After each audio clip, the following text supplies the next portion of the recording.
University. ആ യൂണിവേഴ്സിറ്റിയുടെ തൊട്ടടുത്തായി അതിമനോഹരമായ ഒരു പാർക്കുണ്ട്. ഈ ഒരു പാർക്ക് കഴിഞ്ഞിട്ട് വേണം അവിടെ പഠിക്കുന്ന സ്റ്റുഡൻസിനെല്ലാം റോഡിലേക്ക് എത്താൻ. മിക്ക ദിവസങ്ങളും രാത്രിയാവും ക്ലാസ് കഴിയാൻ.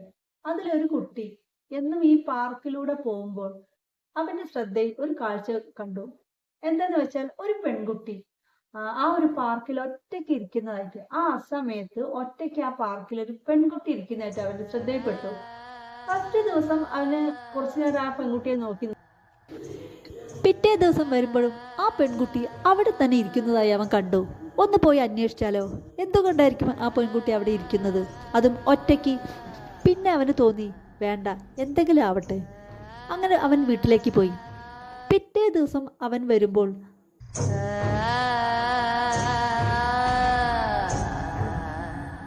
സെയിം ലൊക്കേഷനിൽ ആ പെൺകുട്ടിയെ കണ്ടപ്പോൾ എന്തോ ഒരു പന്തികേട് തോന്നി. എന്നാൽ പിന്നെ ചോദിച്ചു കളയാം എന്ന് വിചാരിച്ച് അവൻ അവളുടെ അടുത്തേക്ക് ചെന്നു. കുട്ടി, ഹലോ, എക്സ്ക്യൂസ് മീ എന്നെല്ലാം വിളിച്ചു. ആ കുട്ടിയുടെ അടുത്ത് പോയി. പക്ഷേ എന്തു തന്നെ വിളിച്ചിട്ടും അവളൊന്ന് തിരിഞ്ഞു നോക്കുകയോ കേട്ടതായി ഭാവിക്കുകയോ ചെയ്തില്ല. അവനെന്തോ പന്തികേട് തോന്നി. അതോടുകൂടി പെട്ടെന്ന് അവിടെ നിന്ന് പോകണമെന്ന് തോന്നി അവൻ പിന്തിരിഞ്ഞു നടന്നു. പക്ഷേ അവൻ അറിയാതെ ആ പെൺകുട്ടി അവനെ പിന്തുടരാൻ തുടങ്ങിയിരുന്നു. ഇത്രയും വലിയൊരു ആപത്ത് തൻ്റെ ബാക്കിൽ ഉണ്ടെന്നറിയാതെ അവൻ ഹോസ്റ്റലിലേക്ക് പോയി. മൂന്നാമത്തെ ദിവസം അവൻ ക്ലാസ് കഴിഞ്ഞ് പോകുമ്പോൾ ഇനി എന്തു തന്നെയായാലും ശരി, ആ പെൺകുട്ടിയുടെ അടുത്ത് പോയി സംസാരിക്കണം എന്ന് വിചാരിച്ച് അവളുടെ അടുത്തേക്ക് ചെന്നു. തലേ ദിവസം ബാക്കിൽ നിന്നാണ് വിളിച്ചത്. പക്ഷേ യാതൊരു കുലുക്കവും ഇല്ലായിരുന്നു. അതേസമയം പിറ്റേ ദിവസം ഫ്രണ്ടിൽ നിന്നാണ് വിളിച്ചത്. കുട്ടി, ഇന്നലെ ഞാൻ ഒരുപാട് പ്രാവശ്യം വിളിച്ചല്ലോ, ഞാൻ എന്തുകൊണ്ടാണ് ഇവിടെ ഒറ്റയ്ക്ക് ഇരിക്കുന്നത്, അത് ചോദിക്കാൻ വേണ്ടിയിട്ടാണ്.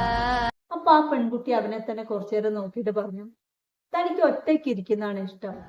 പ്രത്യേകിച്ച് എൻ്റെ വീട്ടുകാർക്കൊന്നും എന്നോട് ഒരു സ്നേഹവുമില്ല. അപ്പൊ എനിക്ക് ഇവിടെ കുറച്ച് സമയം വന്ന് ഇരുന്നാൽ മനസ്സിനൊരു ആശ്വാസം കിട്ടും.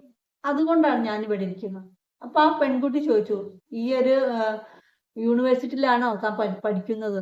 അങ്ങനെ അവർ തമ്മിൽ നല്ല ഫ്രണ്ട്സായി. അവരെ അടുത്തിരുന്ന് കുറച്ച് സംസാരിച്ചു. അപ്പൊ ആ പെൺകുട്ടി ചോദിച്ചു, എന്നും നീ ഈ വഴി പോകുമ്പോൾ എന്നോട് സംസാരിച്ചിട്ടേ പോകാൻ പാടുള്ളൂ. ഞാൻ ഇവിടെ കാത്തിരിക്കുന്നു. എനിക്ക് സംസാരിക്കാൻ മറ്റാരുമില്ല. നിന്നെ മാത്രം കാത്ത്, നിന്നെ മാത്രം പ്രതീക്ഷിച്ചിരിക്കുന്നതായിരിക്കും ഞാൻ. അതുകൊണ്ട് നീ എന്തായാലും വരണമെന്ന് പറഞ്ഞു. അങ്ങനെ ഇവൻ എന്നും ആ പെൺകുട്ടിയുടെ അടുത്ത് വന്ന് കുറച്ച് സമയം, ഒരു 15 മിനിറ്റ് സമയം സംസാരിച്ചതിന് ശേഷം മാത്രമാണ് അവൻ പോയിരുന്നത്. ഒരു ദിവസം അവൻ്റെ ഫ്രണ്ട്സിനോട് അവൻ പറഞ്ഞു, എനിക്ക് ഇങ്ങനെ ഒരു ഫ്രണ്ടിനെ കിട്ടിയിട്ടുണ്ടെന്നും ആ ഒരു പാർക്കിൽ ആ പെൺകുട്ടി അസമയത്താണ് കാണാറുള്ളതെന്നും പറഞ്ഞു. ഇത് കേട്ടപ്പോൾ ഞെട്ടിപ്പോയ ഫ്രണ്ട്സ് പറഞ്ഞു, അത് പെൺകുട്ടി തന്നെയാണോ അതോ മറ്റെന്തെങ്കിലും ആണോ എന്ന്.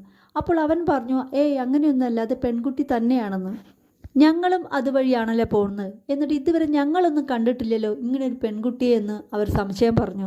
അപ്പോൾ അതിലൊരു ഫ്രണ്ട് പറഞ്ഞു, നീ ഇനി അവളെ കാണുമ്പോൾ അവൾക്ക് കാലുണ്ടോ കൈയുണ്ടോ, കാല് നിലത്ത് ഉറച്ചിട്ടുണ്ടോ എന്നെല്ലാം നല്ലതുവണ്ണം നോക്കണമെന്നും പറഞ്ഞു. കാല് തറയിൽ ഉറച്ചിട്ടില്ലെങ്കിൽ ഓടിക്കോണം, അത് പ്രേതമാണ്. അന്ന് രാത്രി കിടന്നിട്ട് അവന് ഉറക്കം കിട്ടില്ല. എന്തായിരിക്കും ഇങ്ങനെ? ഇതിൻ്റെ സംശയം തീർത്തിട്ട് ബാക്കി കാര്യം.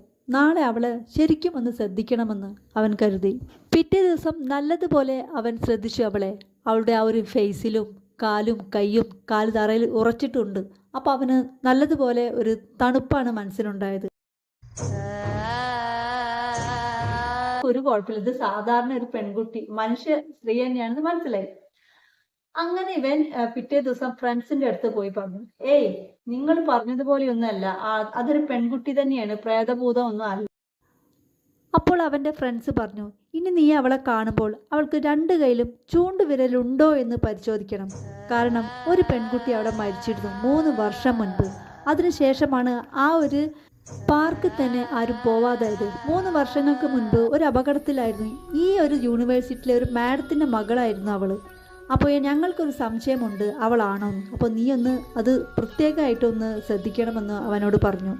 അവൻ പറഞ്ഞു, ഏകദേശം ഹൈറ്റും വെയിറ്റും കളറും ഹെയർ എങ്ങനെയാണ് അതും എല്ലാം പറഞ്ഞ കണക്ക് കൂട്ടി നോക്കിയപ്പോൾ ഈ കുട്ടികൾ പറഞ്ഞ്, നീ പറഞ്ഞതനുസരിച്ച് നോക്കുകയാണെങ്കിൽ അത് ആ മാഡത്തിന്റെ മകള് തന്നെയാണ്. ഇനി നീ നോക്കാനുള്ളത് ഒരു കാര്യം മാത്രമാണ്, അവൾക്ക് ചൂണ്ടുവിരൽ ഉണ്ടോ എന്നുള്ളത്. പിറ്റേ ദിവസം അവൻ അവിടെ ചെന്നു. ആ പെൺകുട്ടിയുടെ അടുത്ത് വന്ന് അന്ന് അവൻ പറഞ്ഞു, നിനക്കായി ഞാനൊരു ഗിഫ്റ്റ് കൊണ്ടുവന്നിട്ടുണ്ട്. നീ നിന്റെ കൈ കാണിക്ക്. ഞാൻ ആ ഗിഫ്റ്റ് നിന്റെ കയ്യിൽ വച്ചു തരാമെന്ന് പറഞ്ഞു. അപ്പോൾ ആ പെൺകുട്ടി പറഞ്ഞു, ഞാൻ ഒരാൾക്കും എൻ്റെ കൈ കാണിച്ചു കൊടുക്കാറില്ല എന്ന് പറഞ്ഞു. അപ്പൊ അവൻ പറഞ്ഞു, ഇത് മറ്റാരുമല്ലല്ലോ, ഞാനല്ലേ, നിന്റെ ഏറ്റവും അടുത്ത ഫ്രണ്ട് അല്ലേ, അപ്പൊ എനിക്ക് നിന്റെ കൈ കാണിച്ചു തരുന്ന കുഴപ്പമില്ലല്ലോ. നീ നിന്റെ കൈ നീട്ടിയാൽ മാത്രമേ നിനക്ക് ആ ഒരു ഗിഫ്റ്റ് ഞാൻ തരികയുള്ളൂ എന്ന് പറഞ്ഞു. പെട്ടെന്നാണ് ആ പെൺകുട്ടിയെ രൂപം മാറിയത്. നിനക്ക് എൻ്റെ കൈ കാണണമല്ലേ, ഇതാടാ കണ്ടടാ. മൊത്തത്തിൽ കാലാവസ്ഥയാകെ മാറി. തൻ്റെ മുന്നിലെതാ ഒരു രൂപം നിൽക്കുന്നു. പെട്ടെന്നാണ് അവൾ അവൻ്റെ കഴുത്തിൽ പിടിച്ചത്. ഒരു ക്ഷണത്തിൽ അവൻ്റെ കാലിൽ പിടിച്ച് കറക്കി തല നിലത്തടിച്ചത് മാത്രം അവന് ഓർമ്മയുണ്ട്. അവന് നടുങ്ങാൻ പോലും സമയം കിട്ടില്ല. അതിൻ്റെ മുന്നേ തന്നെ അവൻ ബോധം കെട്ട് വീണു. ആ വീഴ്ചയിൽ അവന് തലയ്ക്ക് സാരമായ പരിക്ക് പറ്റിയിരുന്നു. എന്തോ ഈശ്വര ഭാഗ്യത്താൽ അവൻ്റെ ജീവൻ രക്ഷപ്പെട്ടു, മറ്റൊരാൾ കണ്ടതുകൊണ്ട്.